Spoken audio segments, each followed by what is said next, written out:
Boa noite, aluno, tutor de sala. É uma alegria iniciar mais uma disciplina no nosso curso de pedagogia, a disciplina de didática, que é tão esperada por todos. Gostaria de me apresentar antes de iniciarmos as nossas discussões. O meu nome é Natália Gomes dos Santos. Eu tenho formação inicial na área da educação pela Universidade Federal de São Carlos. Fiz o meu mestrado em Educação pela Universidade Estadual de Londrina e hoje eu sou aluna de doutorado, já estou no último ano. Em dezembro eu termino o meu curso de doutorado em Educação, também pela Universidade Estadual de Londrina. E estarei te acompanhando nestas reflexões tão importantes em relação à didática, aos processos de ensino e de aprendizagem e o papel do professor, a ação do professor em todo este processo. Antes de iniciarmos as nossas discussões, eu gostaria de te apresentar como vai ser a estrutura da nossa disciplina, de conversar com você como estará configuradas cada uma das nossas aulas. Então, nessa primeira aula, nós teremos uma discussão mais conceitual, mais teórica em relação à didática, pensando conceitos centrais, porque nós iremos sempre fazer uma articulação entre teoria e prática na nossa disciplina. Então, entender toda essa configuração histórica, conceitual, será muito importante para subsidiar todas as nossas análises ao longo da disciplina. Nós também iremos estudar as diferentes tendências pedagógicas que subsidiam os trabalhos que são realizados dentro da escola. Muitas das vezes de forma implícita, explícita, mas ela está ali. E nós iremos ter um olhar para entender, para analisar quais práticas estão colocadas na escola e quais são as tendências que estão dando base para aquelas práticas. Porque o professor ele tem que ter um pensamento consciente sobre aquilo que está subsidiando cada ação dele enquanto docente. Então, essa disciplina também irá te possibilitar esse olhar, pensando na tua prática, tanto no estágio, que em breve você estará realizando o estágio, e principalmente na sua futura ação docente, quando você for um professor na educação básica. Nós também iremos estudar aspectos muito práticos em relação à didática, em relação ao planejamento educacional. Nós iremos entender que existem diferentes tipos de planejamento. Os planejamentos, eles podem acontecer no macro, ou seja, as políticas educacionais, as diretrizes curriculares. Nós temos hoje a discussão da Base Nacional Comum Curricular, é uma forma de planejamento também. Porque a partir de tudo que está colocado nestes textos, nessas normativas, nessas legislações, irão subsidiar o que nós realizamos dentro do cotidiano escolar. Então, temos que entender esse tipo de planejamento. E um dos focos da nossa disciplina será analisar o Plano Nacional de Educação.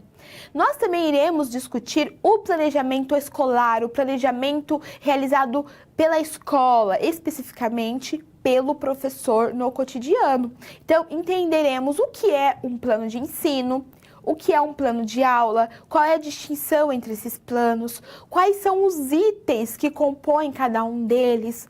Como professor, ele vai selecionar os conteúdos para serem socializados com os alunos, estabelecer os objetivos, pensar sobre as metodologias. Tudo isso nós iremos discutir na nossa terceira aula. Será uma aula bem prática, pensando no trabalho que o professor realiza dentro da escola, dentro da sala de aula. E por fim, para finalizar as nossas discussões na disciplina de didática, nós iremos fazer uma interface entre a didática e a formação de professores. Tanto a formação inicial, que é a que você se encontra neste momento, como também a formação continuada, porque o professor é um profissional que sempre estará estudando. Desde o momento que você ingressou no ensino superior, no curso de licenciatura, até o último dia que você estiver lecionando na educação, você deverá estar se aperfeiçoando e estudando. Então, nós também iremos discutir sobre isso, sobre os saberes docentes, sobre a construção da identidade enquanto professor e a didática perpassando cada uma destas nossas reflexões. Então, a nossa disciplina ela é bem interessante. Eu sou suspeita para falar porque é uma temática que me instiga, é uma temática relevante. Todo o curso de pedagogia, todo o curso de formação de professores tem que ter uma discussão sobre didática, porque ela vai analisar e pensar as formas de ensinar e também de aprender. E, como eu disse, a nossa primeira aula, a temática dela é a questão, as abordagens, tanto conceituais e históricas da didática. A gente vai entender quais foram os teóricos que influenciaram a didática, como foi acontecendo as diferentes concepções ao longo dos processos históricos da nossa educação. E para isso, aluno, eu quero te fazer um convite ao estudo deste momento. Então, nós iremos juntos compreender os conhecimentos teóricos e práticos da didática. Nós iremos realizar uma análise crítica sobre as concepções de sociedade, de homem, de educação. E também iremos analisar os fundamentos e as raízes da didática e o entendimento histórico epistemológico. A nossa primeira discussão, ela vai ter alguns conceitos, a gente vai entender a interface, né, as ligações, na verdade, entre a pedagogia, a didática, a prática pedagógica. Uma coisa que eu quero pedir para você é sempre fazer essa relação. Quando nós estamos na universidade, nós temos sim muitas discussões teóricas, mas eu quero que você sempre articule essas discussões que estamos tendo na disciplina com a prática. A gente tem que pensar, sim, nos desafios que eles se encontram. A gente tem que problematizar o conhecimento e problematizar ainda mais o cotidiano. Então, juntos, a gente vai tentar fazer essa discussão entre teoria e prática, quais são os desafios que a gente tem na nossa educação, como a gente vai implementar práticas efetivas dentro da escola e, claro, a gente sempre vai vislumbrar as possibilidades, as perspectivas que nós temos. Também iremos analisar ao final da nossa aula o papel das tecnologias. Se a gente está discutindo didática, se a gente está discutindo processos educativos, nós devemos pensar também nos recursos que auxiliam em todos esses processos. Então, por isso que a discussão em relação à tecnologia e também a identidade docente estarão fazendo parte de toda a nossa análise na primeira teleaula. E agora, vamos pensar sobre os conhecimentos prévios que são tão necessários para as nossas análises. Então, o primeiro é o entendimento sobre a importância de se compreender o percurso histórico da nossa educação brasileira e também ter a clareza da relevância da didática e do uso das tecnologias. Esses conhecimentos prévios, com certeza você já se apropriou, tanto na disciplina anterior da História da Educação, com a professora Marie Claire, vocês fizeram uma discussão muito interessante. Eu tenho certeza que essa disciplina já te deu base para pensar, para problematizar alguns aspectos que nós iremos discutir nesta aula. E, claro, a leitura da unidade 1 do livro da disciplina. Eu sei que você deve ter feito anotações, isso é uma dica que eu faço para você. Então, antes de vir para a teleaula, eu sei que vocês já fazem isso, mas anotem, façam quadros teóricos, conceitos que ainda não ficaram tão claros na leitura, porque agora é o momento de nós aprofundarmos cada um desses conceitos, de rever o que ainda não ficou muito claro, para que você possa se apropriar de todo esse conhecimento que a gente está discutindo na nossa disciplina. E, para darmos início, então, nós temos a nossa situação geradora de aprendizagem. Como você sabe, nós sempre analisamos cada um dos aspectos teóricos à luz de uma realidade que você poderá vivenciar enquanto professor. Então, nós temos aqui, aluno, uma realidade que é a seguinte: uma diretoria de ensino responsável por 20 escolas públicas da educação básica. E agora, eu e você, nós iremos nos colocar no lugar de um supervisor de ensino que trabalha nessa direção, nessa diretoria, e nós iremos acompanhar nas escolas as práticas curriculares. Então, pense comigo, nós temos um município, nesse município, na área central, temos uma diretoria que é responsável por algumas escolas de educação básica e nós somos profissionais que atuam naquela diretoria. E foi feita uma proposta para analisarmos, para acompanharmos as propostas curriculares que estão subsidiando o trabalho dos professores. Para que possamos olhar de forma efetiva essas propostas, nós devemos saber, ter domínio das concepções que podem estar ou não dentro da escola. Então, eu quero que você me acompanhe até o quadro, que eu tenho duas questões para refletirmos nesta situação geradora de aprendizagem. Então, a primeira é a seguinte: quais são as concepções de educação que os professores das escolas sobre sua responsabilidade têm? Quais são as percepções dos professores em relação à sua prática pedagógica e à sua relação professor e aluno? Então, o nosso olhar em cada uma das situações problema, mesmo que elas tenham as suas singularidades, a gente vai estar preocupado em entender quais são as concepções que estão subsidiando o trabalho desses professores. Essas concepções, elas podem estar nas práticas de forma consciente ou até mesmo inconsciente, mas para que possamos entender qual é a forma e qual é a concepção, a gente tem que ter um domínio dessas concepções, entender quais são as tendências pedagógicas, quais são as suas influências.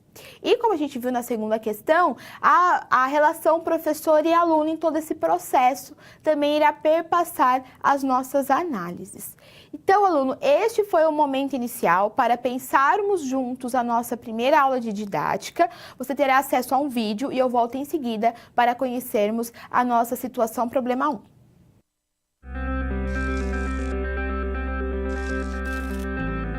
Olá, tudo bem?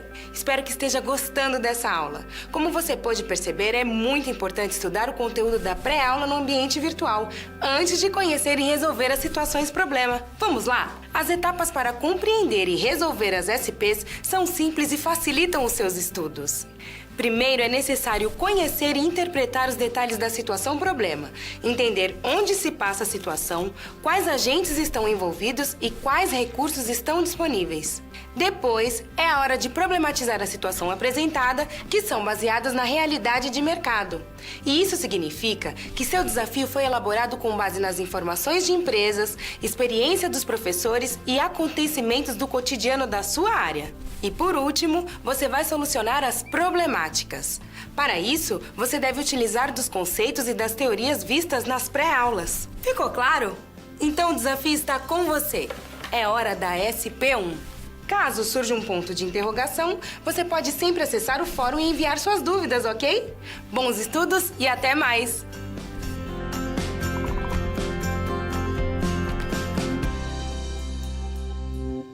Então, aluno, eu já te apresentei a nossa situação geradora de aprendizagem, que é a realidade da diretoria de ensino, que agora está acompanhando as escolas para entender quais são as propostas curriculares que estão dando base para o trabalho realizado dentro das instituições. Agora nós vamos compreender qual vai ser o nosso primeiro desafio. Então, a nossa situação problema 1, como eu já disse anteriormente, é o contexto da diretoria de ensino, responsável pela escola, as escolas, e nós seremos, então, integrantes da equipe de profissionais, de especialistas que vai analisar essa realidade. Então, o nosso desafio agora é a análise conjunta, teoria e prática. Então, nós iremos até cada uma dessas escolas, nós iremos entender como os professores organizam o seu trabalho, como eles refletem as relações estabelecidas entre eles e os alunos, qual é a forma que eles estruturam as metodologias, socializam os conteúdos. É isso que nós iremos observar dentro das escolas. O planejamento do professor também. No entanto, para a gente conseguir entender as teorias que estão dando base para essas práticas, precisamos primeiramente compreender quais são essas teorias. Por isso que agora, problematizando essa situação, nós iremos começar a discutir alguns conceitos. Então, me acompanhe. O primeiro deles, nós iremos pensar neste momento sobre a didática, sobre o conceito de didática. E aí eu trago uma citação para a gente iniciar essa reflexão. Então, segundo os autores do nosso livro, eles colocam o seguinte: procedimentos assim, qualificados, como didáticos, tiveram lugar no lar e na escola, sendo relatados na história das ideias pedagógicas como objeto de reflexão de vários pensadores e filósofos da época. Aluno, quando a gente pensa em didática, a gente tem que pensar numa palavra que chama instrumentalização.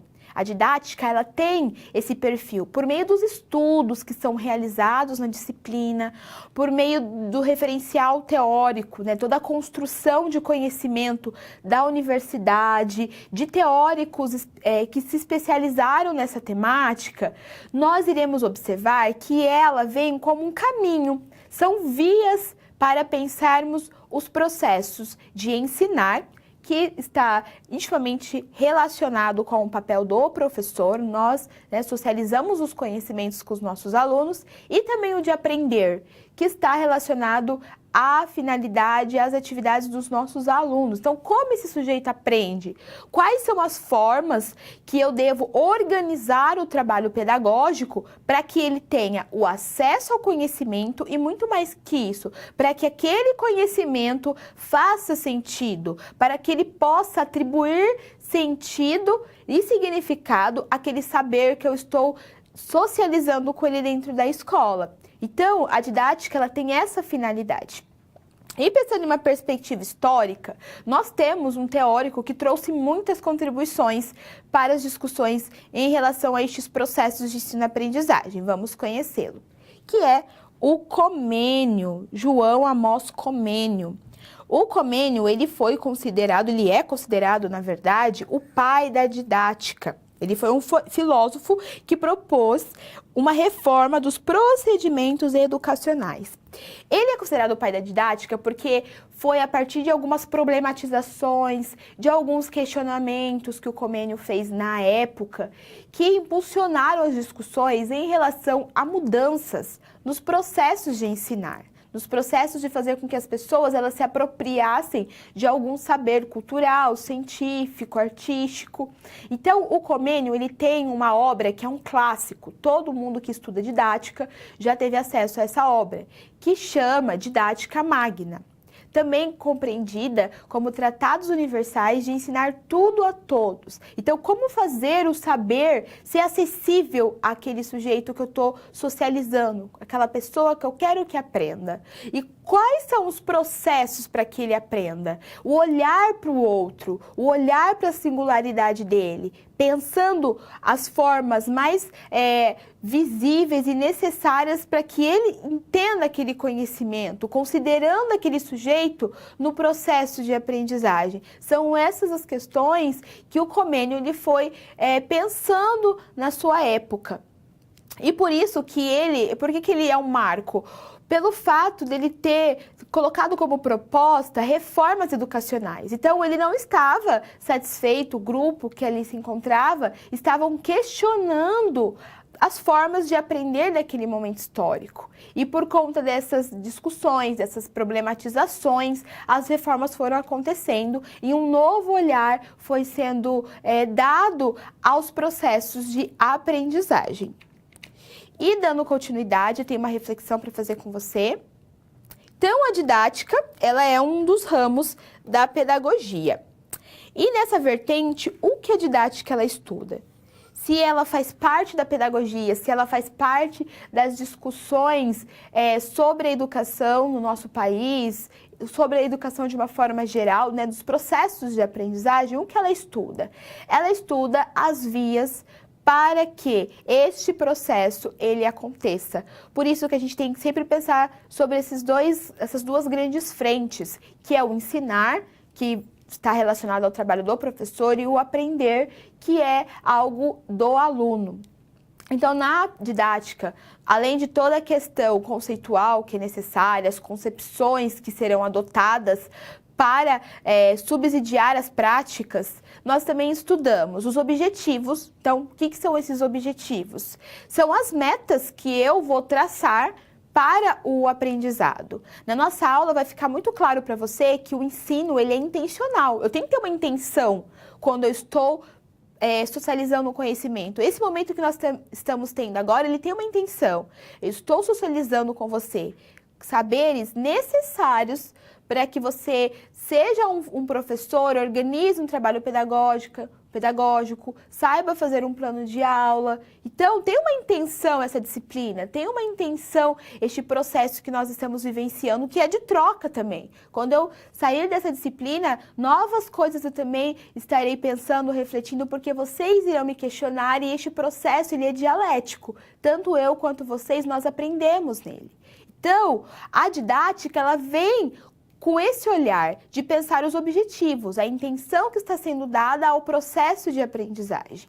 Na didática, nós estudamos as metodologias. Eu gosto de pensar as metodologias como caminhos. É o caminho que eu estou traçando para que o meu aluno ele tenha acesso àquele saber que é de direito dele se apropriar dentro da escola. Também, na didática, nós estudamos conteúdos. Então, os conteúdos, de que lugar o professor retira esses conteúdos? Tem primeiro um olhar da escola frente às diretrizes curriculares, frente à base nacional, que é a questão mais atual da nossa educação brasileira.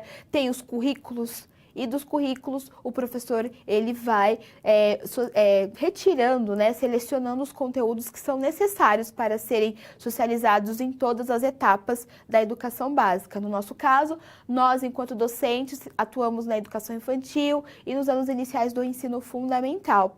E também os processos de avaliação. Então, como que eu vou avaliar se o meu aluno avançou na aprendizagem e as questões que ainda precisam ser aperfeiçoadas para que esse processo como um todo ele se efetive. Então, são essas as questões que são estudadas na didática.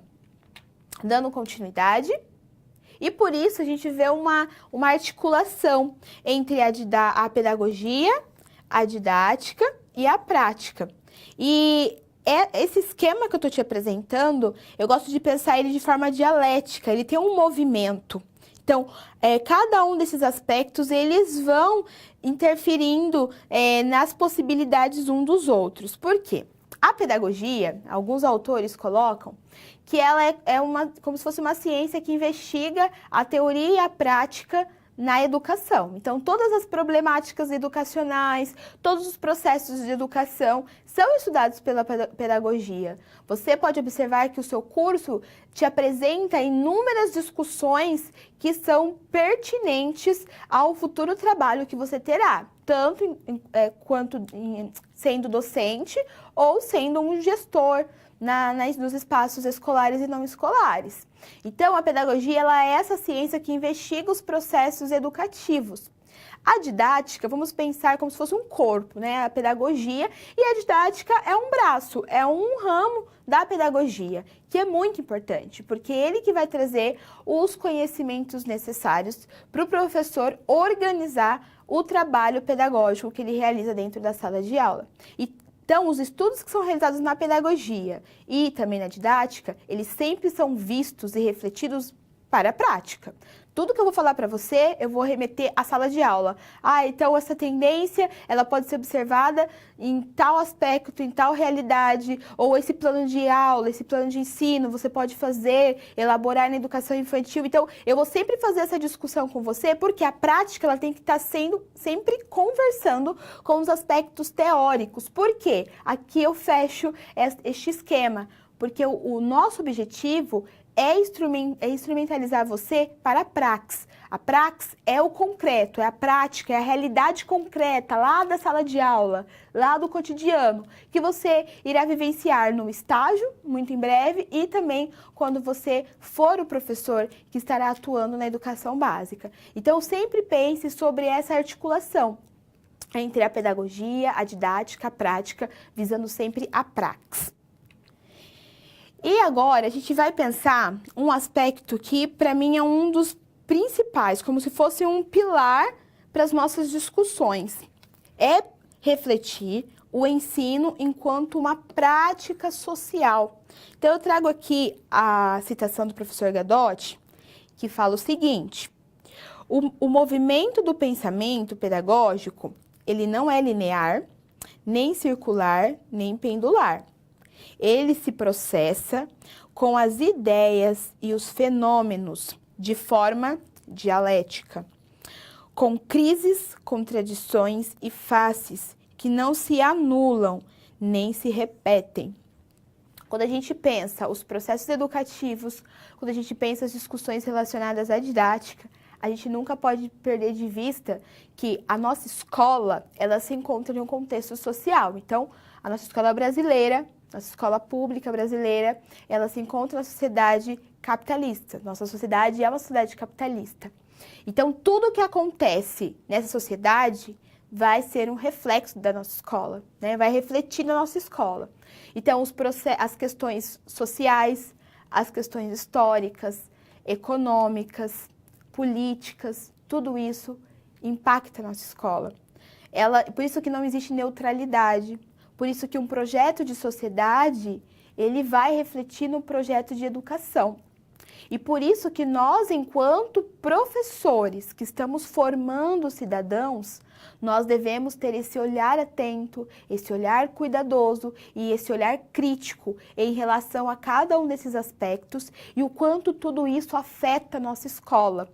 Quando eu for te apresentando as tendências pedagógicas, hoje a gente vai iniciar essa discussão, a gente vai ampliar ela na próxima aula, mas você já vai poder observar que aspectos sociais estão intimamente implicados no que estava acontecendo na escola e no que está acontecendo na nossa educação atual. Então, é uma coisa que eu peço para vocês, esse olhar bem reflexivo, bem crítico e sempre pensar que escola eu quero, que aluno eu quero formar para qual sociedade. Eu quero que essas 3 questões, elas fiquem perpassando as tuas análises, não somente na primeira aula da disciplina, mas em toda a disciplina, em todo o curso. Por quê? O professor Paulo Freire, ele fala, ser professor é um ato político também. Então, a forma como eu me coloco está dizendo sobre qual sociedade, qual escola eu quero enquanto um profissional da educação. Então, vamos fazer essas reflexões juntos e pensar sobre cada um destes aspectos. E eu vou começar a discutir com você, de forma breve, sobre as diferentes tendências pedagógicas para a gente conseguir analisar o que está acontecendo nas escolas, que é a nossa situação problema. Então, me acompanhe. Nós temos aqui, aluno, a tendência pedagógica, né, a pedagogia tradicional. Na pedagogia tradicional, né, o ensino ele é considerado como a transmissão de conteúdos do professor para o aluno de maneira mecânica e automatizada. Nós temos depois a pedagogia renovada. Essa pedagogia, ela valorizava a autoformação e a atividade espontânea da criança. O que a gente tem que pensar? As tendências pedagógicas, elas também são separadas em grupos, em categorias. Nós iremos observar nessa aula 2 categorias, as tendências liberais e as tendências progressistas. As tendências liberais, como eu disse para você, o que acontece na escola também está articulado com um projeto de sociedade. As tendências liberais, elas têm a finalidade de manutenção da ordem social vigente. Qual é a ordem social vigente que nós temos hoje? É a sociedade capitalista, essa sociedade que é dividida por classes sociais, essas classes possuem interesses antagônicos, então a gente tem a burguesia, a gente tem a classe trabalhadora. Então, se eu quero manter, eu tenho uma educação que faz com que os indivíduos eles se conformem com a realidade para que permaneça a forma como ela está estruturada, tá? Então, a literatura coloca isso sobre a perspectiva liberal. E essas 2 concepções, e há também a tecnicista que nós iremos observar no outro slide, elas são de cunho liberal. A primeira é a tradicional, então vamos já começar a fazer uma relação entre professor e aluno. Como era essa relação professor e aluno em cada uma dessas tendências? Na tradicional, como a gente observou alguma das suas características, o professor ele era entendido como detentor do conhecimento. Todo o conhecimento está com ele. Ele é um sujeito ativo, o aluno já é um sujeito passivo, que só tem que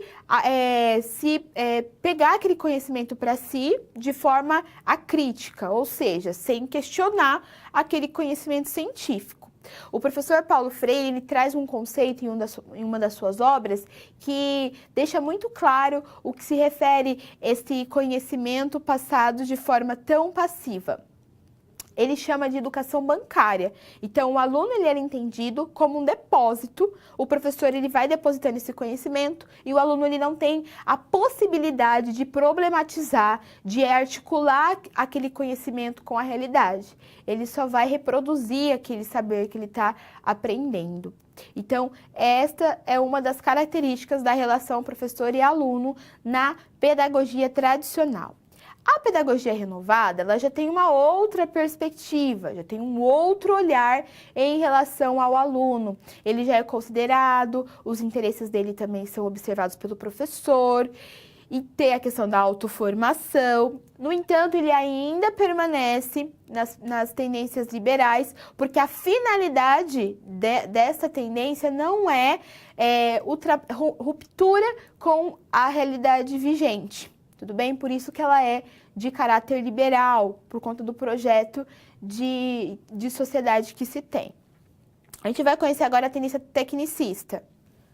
Então, na tendência tecnicista, a educação ela tem como base a neutralidade científica, inspirada nos princípios da racionalidade, técnica, eficiência e produtividade, entendida como didática instrumental.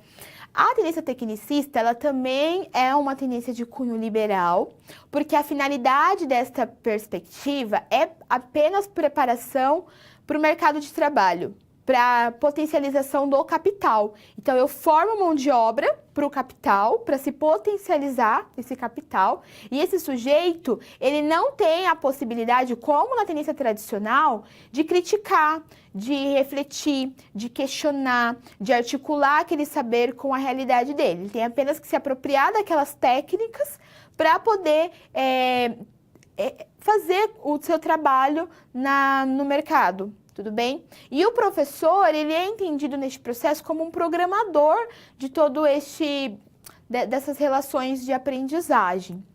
Então, ele programa o conhecimento, esse conhecimento muito técnico, sobre conceitos muito básicos que esse aluno tem que ter. Então, não tinha aquela preocupação de se socializar com o aluno todos os conhecimentos que era dele por direito, né? O professor Lermeval Saviani, que é um pesquisador da área da educação, ele pontua muito isso, que o sujeito, ele tem o direito de se apropriar de todo o conhecimento científico construído historicamente pela humanidade. Então, é o conhecimento científico, artístico, cultural, e não se tinha essa preocupação na tendência tecnicista. Agora a gente vai conhecer duas tendências que compõem o grupo da perspectiva progressista. Então já tem um outro projeto de sociedade, um projeto de sociedade que pensa na igualdade, que pensa na transformação social por meio da educação. Então vamos conhecê-los. O primeiro que eu vou te apresentar é a pedagogia libertadora. Então a formação da autonomia intelectual do cidadão para intervir sobre a realidade. E também a pedagogia crítico-social dos conteúdos, que o objeto de estudo é o processo de ensino nas suas relações e ligações com a aprendizagem. Nós também temos a pedagogia libertária, que compõe um grupo das tendências progressistas. A primeira delas, que a gente acabou de fazer a leitura, a libertadora, ela teve como pioneiro o professor Paulo Freire. Ele sempre colocou que a educação é um ato político e o conhecimento do povo tem que ser valorizado nos processos. Então, por meio do conhecimento, eu vou conseguir problematizar e mudar a minha realidade.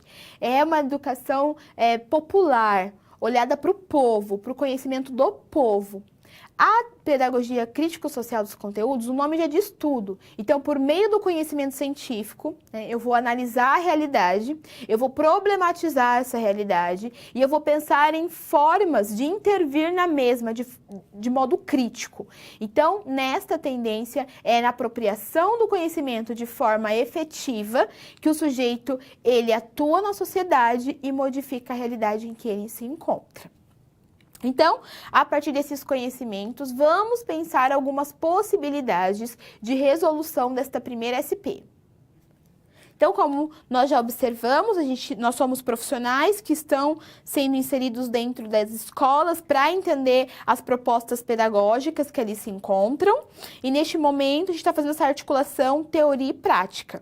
Mas antes de ir para a prática, ver o que está acontecendo, a gente tem que entender os conhecimentos, os conceitos. Então, o que a gente pode pensar em possibilidades de resolução dessa primeira situação? Que em um percurso histórico, as formas de ensinar e compreender a educação, elas foram se modificando. Também que é necessária a compreensão destas perspectivas, pois elas estão subsidiando a elaboração das próprias políticas públicas. E também entender as diferentes tendências pedagógicas, refletindo sempre sobre o seu auxílio no processo de uma educação de qualidade. Então, a partir dessa primeira discussão que nós acabamos de realizar sobre as tendências, a gente já consegue fazer a distinção entre elas e observar qual é o projeto de sociedade e de educação que cada uma delas apresenta. Tudo bem? Então, essa é a primeira discussão que nós realizamos, sempre pensando na nossa situação. Então, nós fomos para a escola, começamos a analisar as práticas e a nossa segunda SP vai trazer algumas situações dessas análises que nós iniciamos dentro das escolas. Antes disso, você ficará com o vídeo e eu volto para discutir a nossa segunda situação-problema.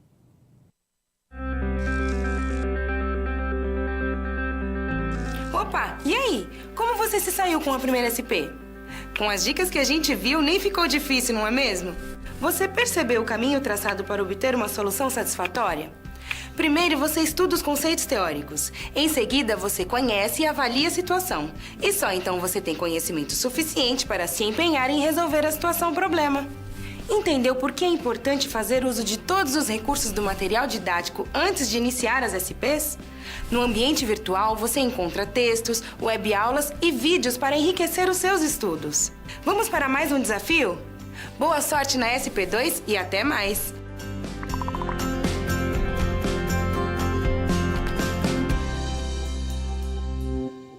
Então, enquanto profissionais da diretoria de ensino, nós já começamos as nossas análises, estamos levantando dados das escolas e agora a gente vai conhecer a nossa segunda situação-problema. Então, agora a gente vai analisar, olha que interessante, nós fomos para as escolas, primeiramente nós observamos as práticas dos professores e agora a gente vai conversar com esses professores e analisar a fala dos mesmos. Então, eu trouxe duas falas aqui, que são bem fortes, bem interessantes, que vão nos auxiliar neste estudo sobre as concepções e sobre os conceitos da didática. Então, o professor 1, né, a gente pode falar o P1, ele fala o seguinte: nunca mudei a minha prática pedagógica, desde que dei início à minha profissão há 10 anos, pois aprendi desta forma e meus alunos também aprenderão. O professor 2 coloca o seguinte: sempre solicito ordem na sala, começando pela organização das carteiras, que devem estar todas enfileiradas. Nós temos aqui duas falas por meio das nossas primeiras análises em relação às ciências pedagógicas, já começa a ficar claro para a gente quais são as concepções que estão implicadas em cada uma delas. E uma coisa, aluno, que eu quero que você tenha em mente é que por isso que é tão importante a gente estar pensando e refletindo sobre essas questões, porque muitos professores, eles adotam algumas concepções e eles nem sabem, ou eles acham que estão trabalhando de uma forma, mas a prática deles está refletindo outra. Então, por isso que a gente tem que estar sempre pensando sobre isso para adotarmos uma concepção que venha de encontro com um projeto de escola que queremos e que temos, tudo bem? Então, pense muito sobre isso. Quando eu falo temos, é dentro da escola, na comunidade. Qual é a escola e a educação que nós queremos e que almejamos para os nossos alunos? É isso que o professor ele tem que estar pensando sempre, desde o primeiro ano que ele começou a lecionar até o seu último dia dentro da educação básica. Então, vamos começar a problematização desta SP e destas falas. A gente tem que pensar o olhar, né, da relação professor e aluno em uma perspectiva histórica. E aqui eu trago uma citação que fala o seguinte, que o ensino, o que é o ensino, né, o conceito de ensino? O ensino é uma atividade planejada e intencional, dedicada à instrução presente em toda a história da didática. desde os primórdios, todo o processo de ensino, ele tem um objetivo, ele tem uma finalidade, tem uma intenção.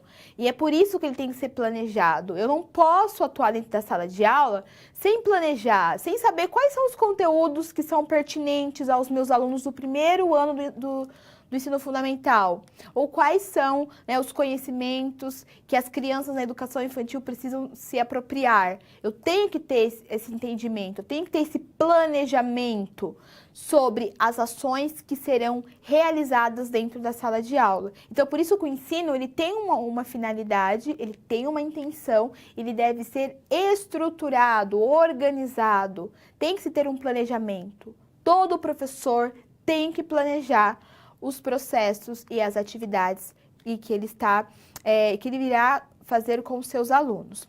E um outro aspecto que vai estar vinculado às nossas discussões desta segunda SP é que a gente sempre tem que fazer uma análise histórica, tá? Sobre o percurso da educação do nosso país. Você já aprofundou esses aspectos na disciplina anterior. Nesta SP nós vamos retomar alguns deles, já vinculando com as tendências pedagógicas, mas para a gente entender a educação que nós temos hoje, a escola atual, precisamos também retornar à história, compreender como foi acontecendo os processos educativos desde os primórdios. Então é isso que a gente vai começar a pensar neste momento. E eu começo pela questão do período colonial. Então, os primórdios da nossa educação brasileira, como você já sabe, ele vem aí da educação jesuítica. Então, aconteceu os processos de colonização, a vinda dos portugueses para o Brasil. Aqui nós já tínhamos pessoas, nativos da terra. E a gente já tem que começar os questionamentos desde esse início, tá? Essa educação, ela não considerou a cultura que aqui estava, o conhecimento das pessoas que já habitavam aqui. Então, essa educação dos jesuítas veio como imposição. Eles vieram já colocando a cultura e o conhecimento que eles achavam que aquelas pessoas deveriam ter. Então, era ali anulado o conhecimento dos indígenas. Então, aqui já começa uma primeira problematização nossa em relação a essa educação dos primórdios. E como ela se configurava? Então, vamos entender. Ela aconteceu de 1549 a 1759.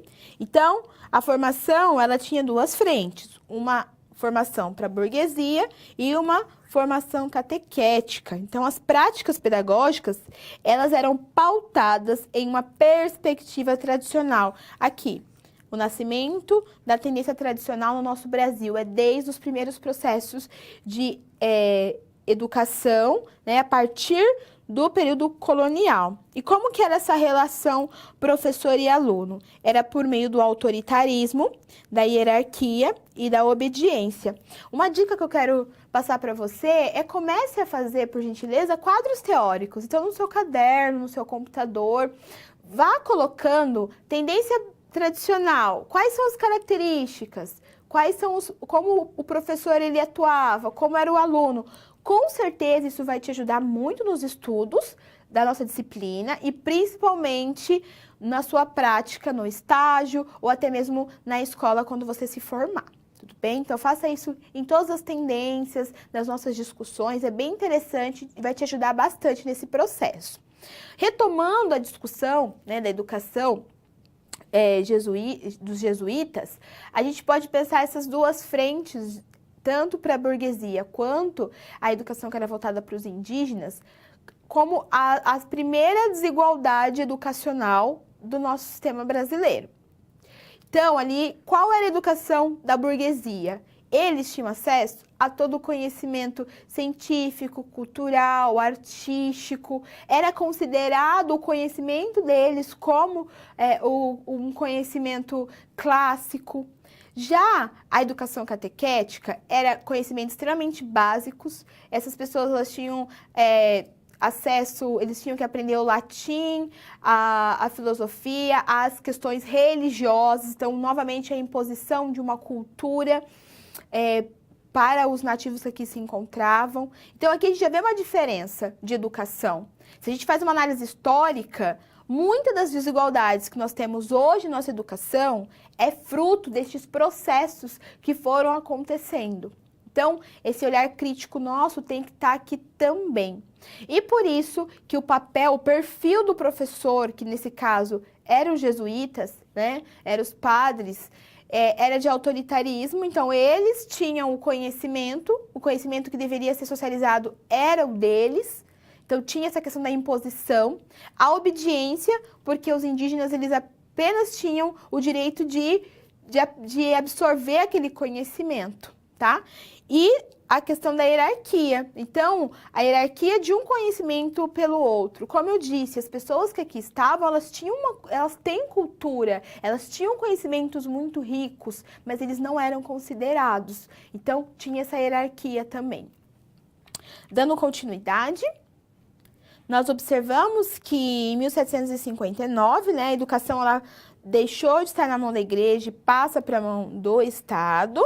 No entanto, o ensino ele era fragmentado e disperso e tinha uma discussão com base nas ideias iluministas. Então, o que era colocado nessa questão do iluminismo? Que a nova sociedade, ela exige um novo homem que só poderá ser formado por intermédio da educação. Então, o ensino, né, a educação, ela sai das mãos da igreja, passa para a mão do Estado. No entanto, aluno, essa educação, ela ainda era fragmentada, ela ainda era superficial, ela era dispersa, ela não era acessível para todos.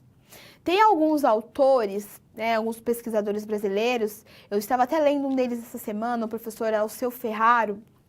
Ele faz uma análise sobre o analfabetismo no Brasil. Então, vários artigos, você pode digitar o nome dele, é Alceu Ferraro. Você vai encontrar vários artigos que ele discute, na verdade, os processos, né, como foi acontecendo, como é o problema do analfabetismo na nossa realidade.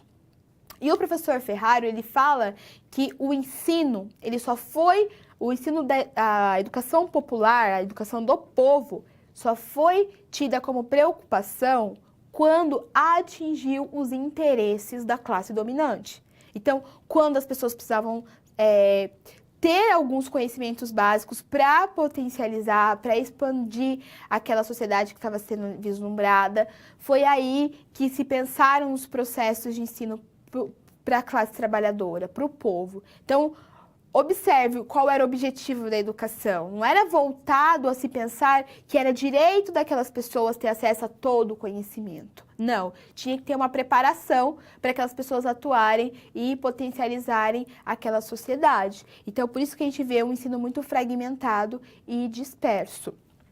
Dando continuidade, nós temos aqui, aluno, né, essa discussão sobre a educação popular no período imperial. Então, depois teve a questão da construção de grupos escolares já no final do século XIX. Então, o que são esses grupos escolares, né? Os grupos escolares, eles projetavam um futuro em que na República o povo, reconciliado com a nação, plasmaria uma prática ordeira e progressista. Esses grupos escolares, eles tinham uma forma, assim, uma estrutura para a própria facilitação dos processos. Então, começaram a se pensar a questão das séries, né, da organização dos alunos.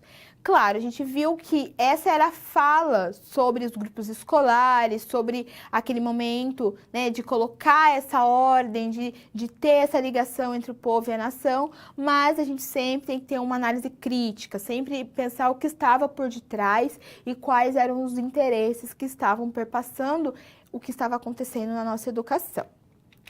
Dando continuidade, agora a gente já vai pensar em um outro momento. A gente vai refletir sobre a questão da própria escola nova, né, o ideário escolar novista. Então, é uma corrente pedagógica da escola nova que fundamentou a educação brasileira na década de 1930 até meados de 50, sempre buscando superar os postulados da escola tradicional, por meio de uma reforma interna na escola, com destaque para o fato de partir do interesse dos alunos, o ensino e também do aprender.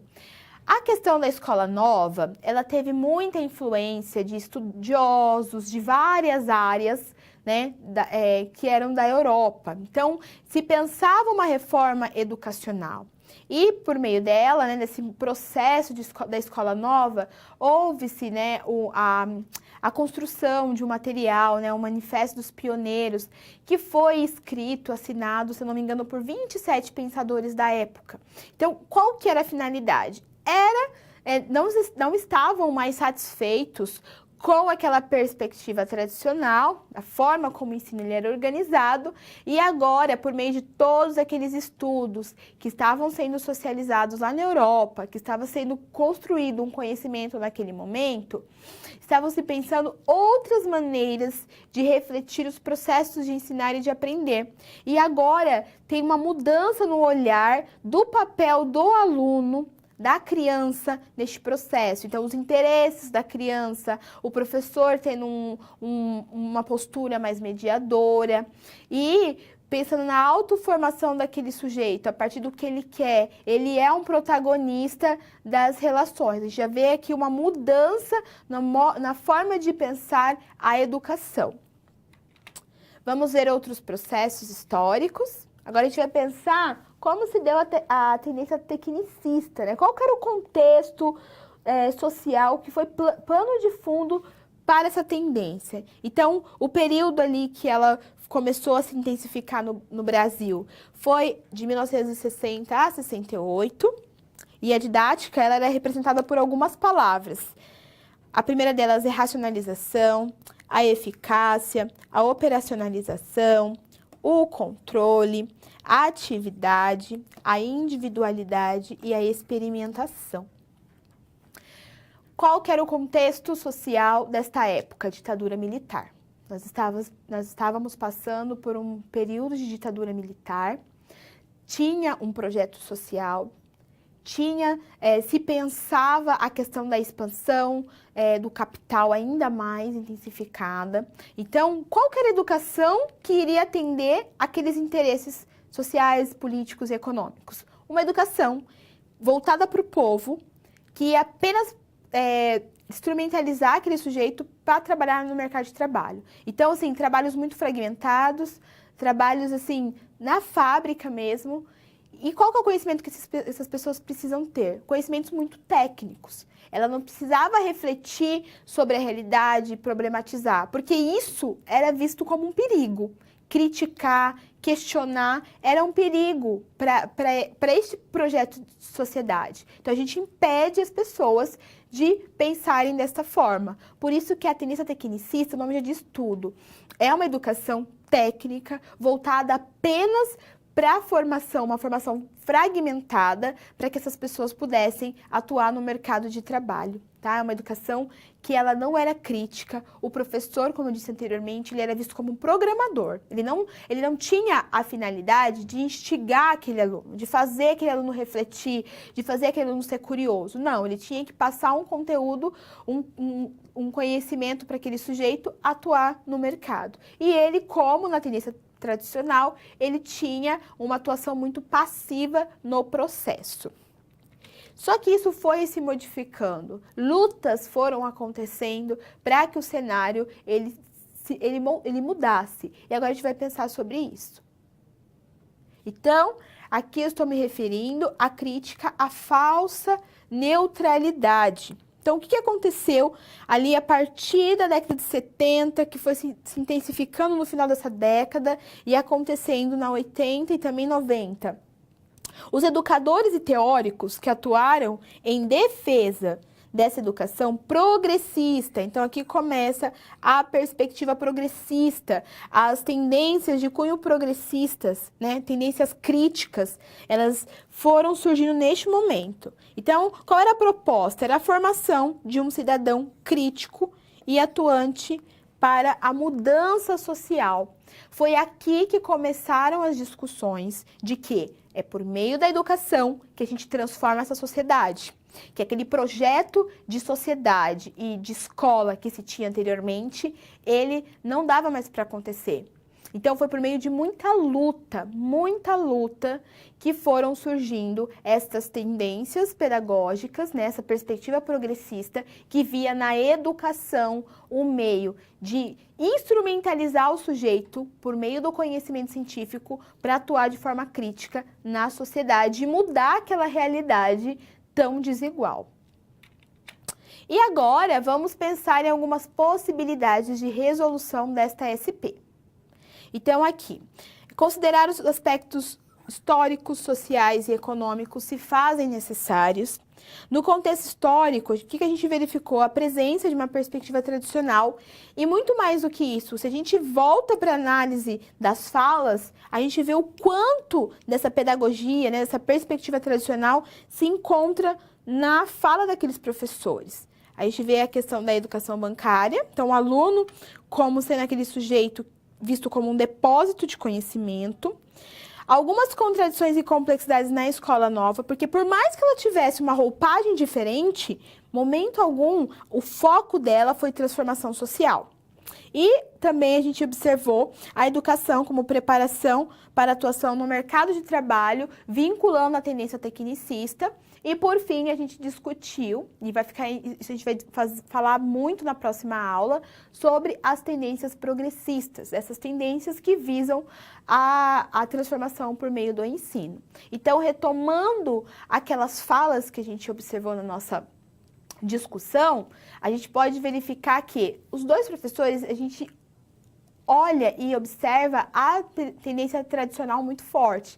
Então, se o professor fala o seguinte, eu não vou mudar minha prática, da forma que eu aprendi eu vou ensinar, ou é a questão da organização em carteiras, aquele foco, que são características dessa tendência tradicional. E a gente, enquanto futuros professores, a gente tem que quebrar, a gente tem que romper com algum desses pensamentos. Porque, como eu disse anteriormente, muitos docentes, de forma inconsciente, eles têm essas atuações. E eles nem refletem que são essas as concepções que estão dando base para a tendência dele, para a atuação dele. Então, por isso que você tem que começar a construir essa consciência desde a formação inicial. Aluno, essa é a nossa segunda SP, você terá acesso a um vídeo e eu volto para discutirmos a nossa última situação-problema.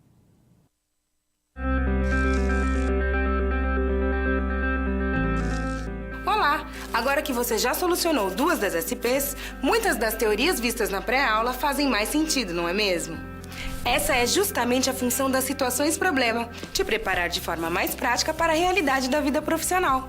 Já conhecer algumas das situações que podem surgir no dia a dia faz de você um aluno mais preparado para o mercado de trabalho. Bom, a SP3 já vai começar. Se ficar com dúvida em algo, pode entrar no fórum e enviar sua pergunta, ok? Até mais!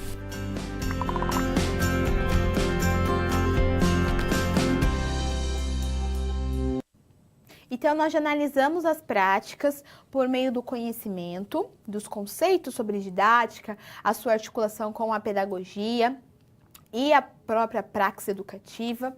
Também refletimos sobre a fala dos professores, então o que está implicado ali naquelas falas, o que é explícito ou implícito e quais são as concepções que estão permeando o trabalho daqueles docentes. E agora a gente vai pensar sobre as tecnologias. Então vamos conhecer a nossa última situação-problema.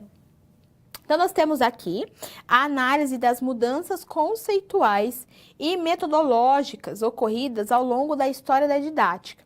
Então, nós, enquanto supervisores, né, que atuam na diretoria de ensino, nós iremos juntos refletir sobre o desafio do professor ao fazer o uso das novas tecnologias da informação como recurso pedagógico nas aulas e de novas linguagens nas práticas educativas. Foi bem legal que na nossa aula atividade, né, eu quero até parabenizar os alunos que mandaram, né, no final da aula atividade, eu coloquei uma questão reflexiva para ser discutida em grupo e vários alunos mandaram as contribuições, eu fiz a leitura delas, tenho certeza que algumas ficaram ainda mais claros depois da nossa discussão da primeira aula, mas eu achei bem interessante que teve um grupo de alunos que colocou, sim, a tecnologia como um dos desafios que a gente encontra. E é mesmo um desafio. E o professor ele tem que ter consciência desse desafio, tem que ter consciência das mudanças e olhar esse recurso como um aliado no processo de ensino e aprendizagem. Então, nessa SP, a gente vai começar a pensar sobre essas questões. A gente já analisou a realidade, a gente já observou a fala dos professores, uma perspectiva bem tradicional e até mesmo uma resistência para a mudança da própria prática docente. Então, como que a gente pode fazer para mudar? Como que esses processos eles acontecem? A gente vai discutir nessa SP. Então, vamos começar essa problematização. Antes, eu quero discutir algumas questões com você, né, para ficar bem claro essas duas palavras, essas duas frentes que a gente estuda na didática, que é o ensinar e o aprender. Então, refletir sempre sobre os espaços de ensino e também de aprendizagem. Aluno, eu quero que você tenha muito claro que o espaço social para a socialização de conhecimento científico é escola. E nós, enquanto professores, nós temos um papel fundamental neste processo. Nós iremos socializar com os nossos alunos de forma crítica esse saber. Então, eu, enquanto professora, eu tenho que ter conhecimento e domínio dos processos de ensinar. Como eu vou ensinar? Eu sempre tenho que estar refletindo o que eu posso melhorar, o que eu posso mudar, o que está acontecendo, quais são as tendências, o que é mais atual para se pensar a aprendizagem. Eu tenho que ter essa consciência e esses conhecimentos. E eu também tenho que olhar para o meu aluno. Então, como acontece a aprendizagem? Como o sujeito aprende? Por isso que no curso você tem diferentes disciplinas. Você estuda até mesmo a questão do próprio desenvolvimento e aprendizagem da criança, para entender como o sujeito ele se constitui e ele aprende. Então, o professor ele tem que ter o olhar para essas duas frentes. O que cabe a ele no processo de ensinar e o que considerar em relação ao aluno no processo daquele sujeito aprender. Considerando sempre as especificidades, as necessidades e tendo em vista que todos nós, né, todas as pessoas têm totais condições de aprender, desde que desde que o professor organize o trabalho dele de uma forma que o conhecimento vai ser acessível àquele sujeito. Então, dando continuidade, eu trago aqui a citação do professor José Carlos Libânio, que também é uma referência na realidade brasileira quando a gente pensa a didática. Ele tem um livro que chama Didática e é muito importante e vale a pena você fazer leitura sobre artigos desse professor.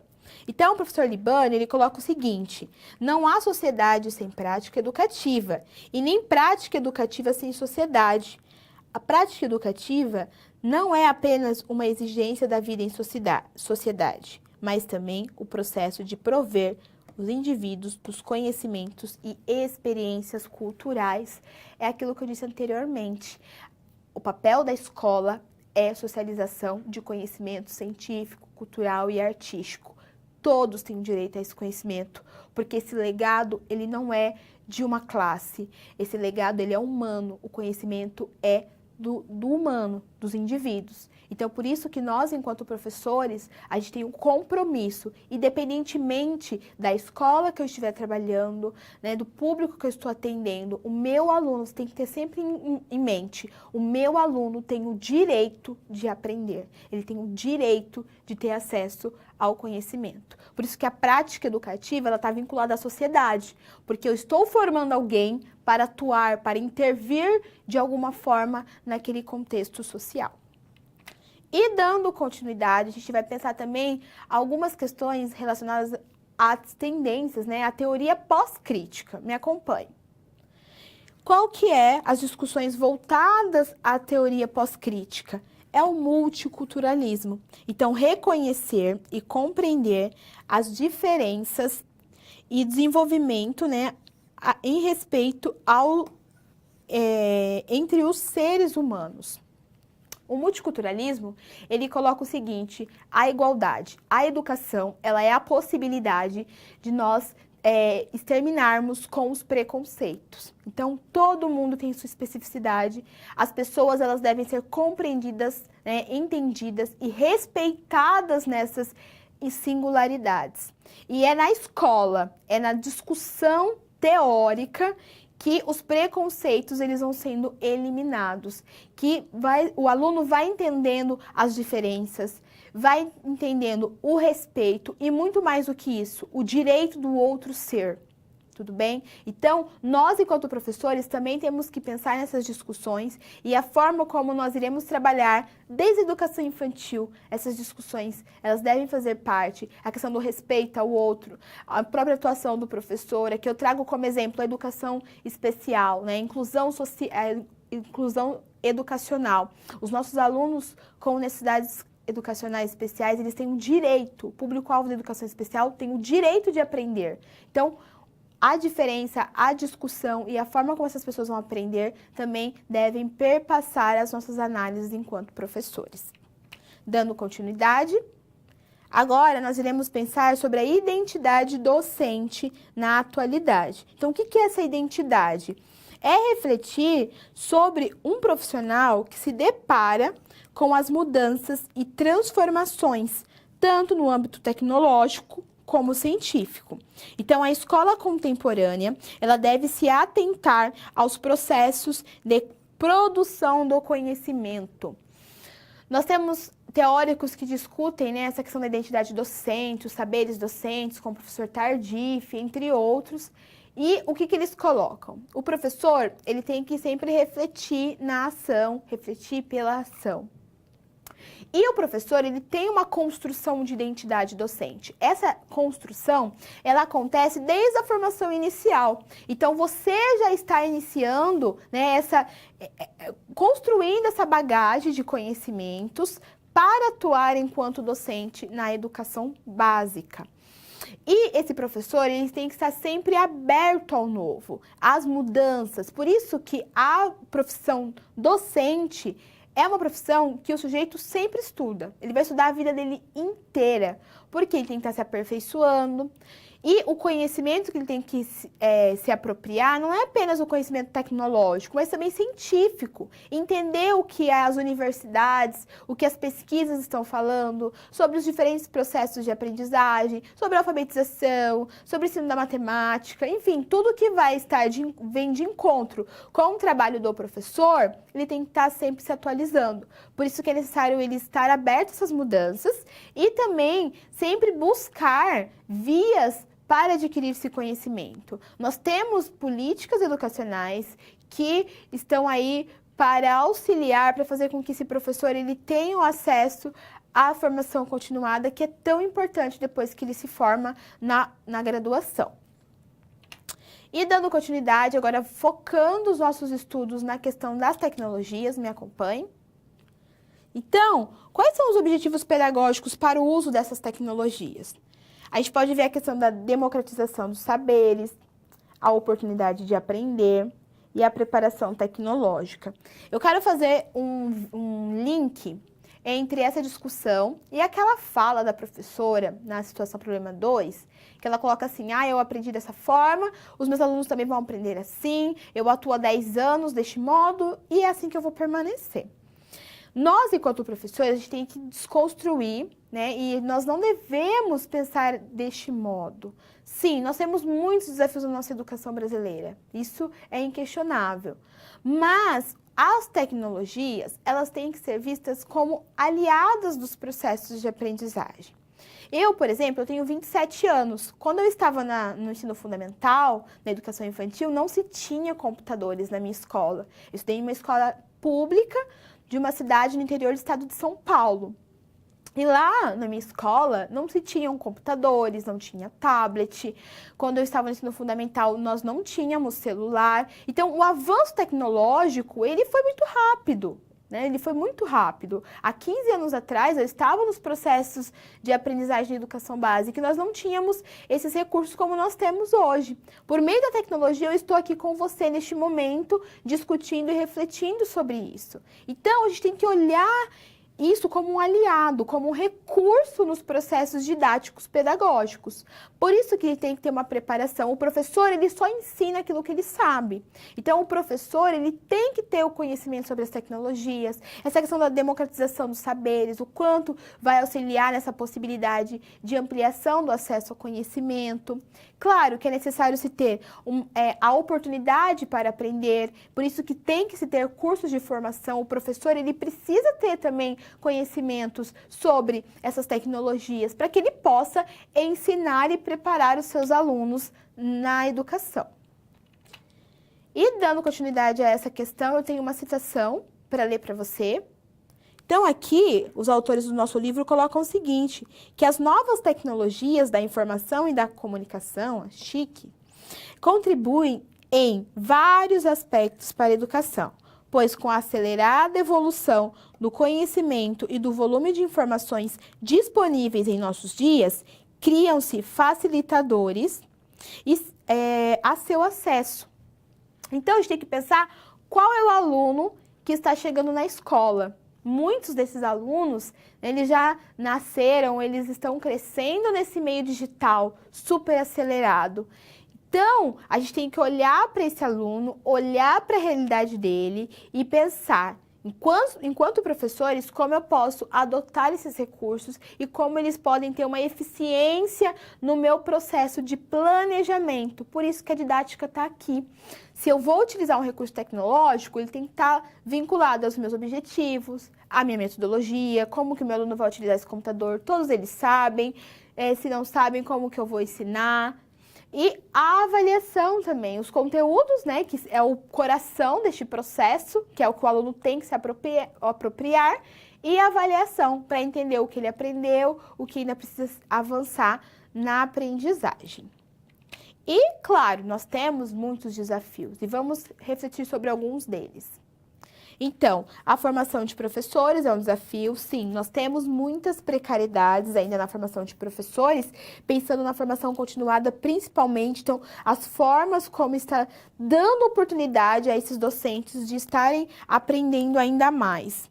A questão da criatividade, que está vinculada à investigação, aos estudos deste professor, né? O conhecimento crítico dos conteúdos, então a necessidade de sempre estar problematizando o saber para o aluno.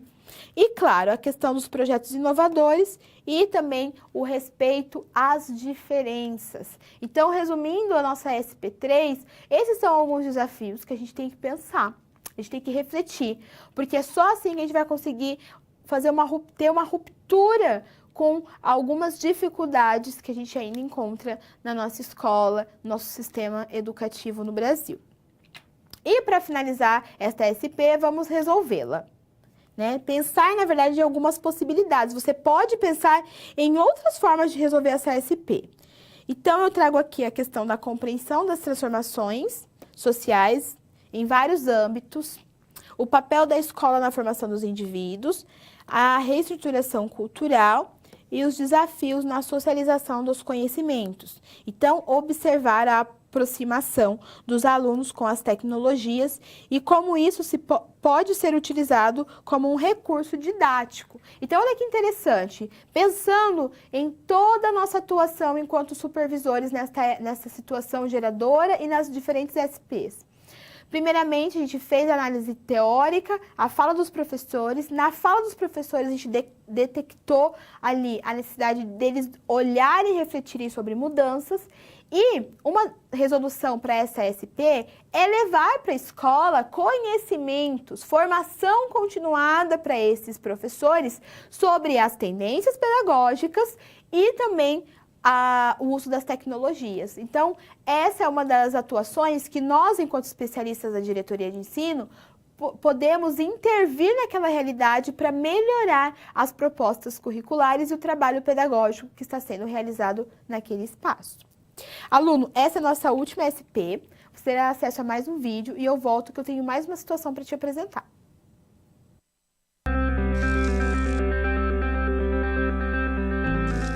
E agora que todos os desafios foram concluídos com sucesso, é hora de refletir sobre o que foi visto.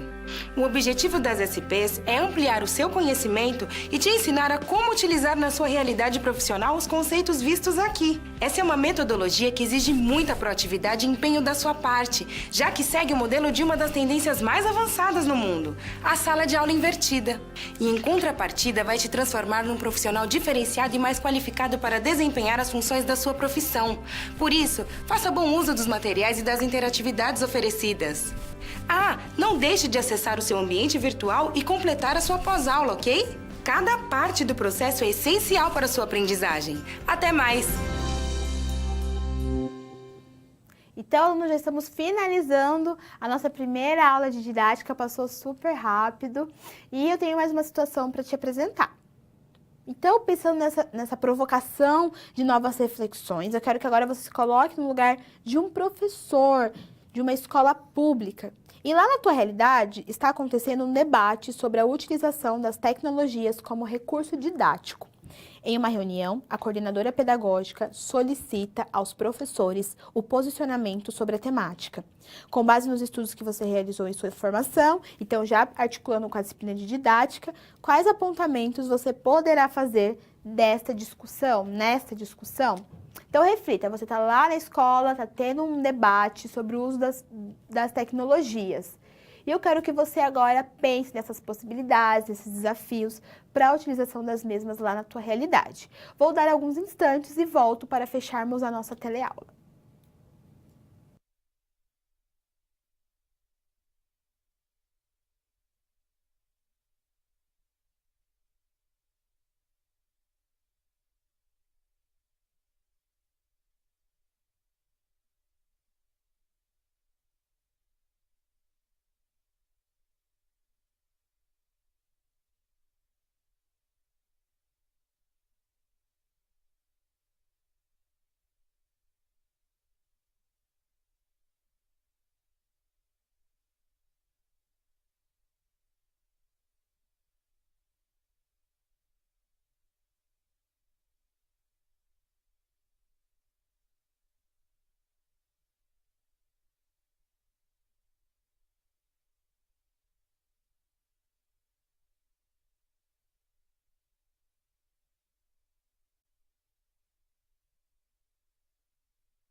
Então, para finalizarmos a nossa aula, eu vou ler a contribuição da nossa aluna, a Valdenice, do Polo de Jacareí. Ela colocou o seguinte, que a formação continuada do docente é importante para ter uma praxis pedagógica com o uso das TICs.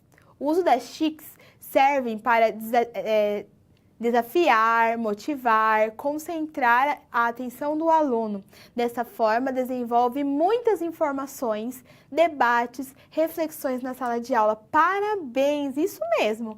A gente tem que pensar os recursos como nosso aliado, visto que o interesse dos alunos também deve ser considerado, né? Ele vai se sentir mais motivado, mais concentrado, da forma que ela colocou. Então, parabéns, é isso mesmo que a gente tem que pensar, mas é claro, sempre refletindo sobre os desafios, pensando que não são todas as escolas que têm todos os equipamentos, e isso tem que ser problematizado, porque a escola pública vem recursos da sociedade, então isso também tem que ser questionado por nós, entre outras questões que a gente vai aprofundando ao longo da nossa aula. Aluno, estamos finalizando a nossa primeira aula de didática, temos muitas questões para discutir ao longo desses encontros.